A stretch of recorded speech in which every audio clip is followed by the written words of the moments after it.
mga kapangil, andito tayo sa likod ng bahay namin. Mayroon kasi kami dito ang fish pan. So yan, may mga laman niyang pagi, sin, alimang, maron. So may mga laman niyang bangus. Nakaraan nung tumaas yung tubig, nagbaha. Nag-wash out lahat ng lamang bangus. Kaya yan, nagpapatambak si Papa. So pupunta tayo dito kasi hanggang doon yan. Tara, samahan niyo ako. Wala rin nabuhay dito. Di ba tayo dito? Oo. Pero kasoy, di ba to? Kasoy. Hindi yan kasoy. Yun ba kasoy? Lumboy yan. Lumboy! Ito. Ayan o.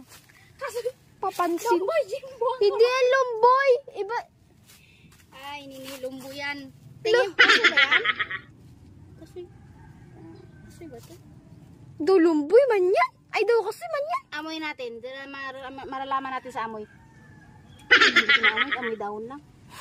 Pero hindi siya kasoy kasi kung kasoy, maamoy ko na kasoy. Hindi. Ano to? Guys, comment nga ano to. Di ba lumboy to? Hindi nga ganyan lumboy. Nakayo kanina doon. Uy, ang lumboy pa ganyan pag ganon. Ano to? Comment nyo. Tapos, ano nga tawag ito? Something. What?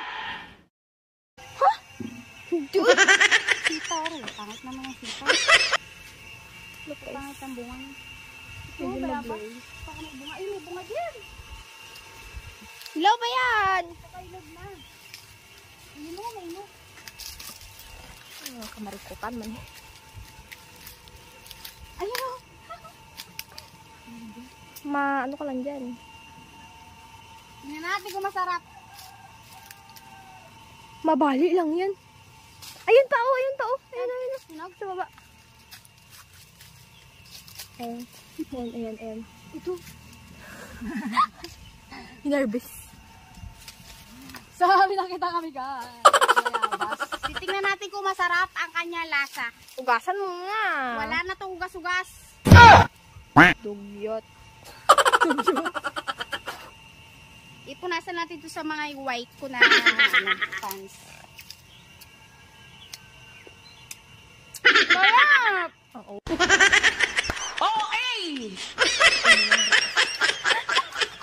Tikim ka! Masarap! Matamis! Ta! Sabi ko sa'yo yung tutusin ko pa. Alam mo guys, matagal na ito din nakabunga. Ngayon may bunga na siya.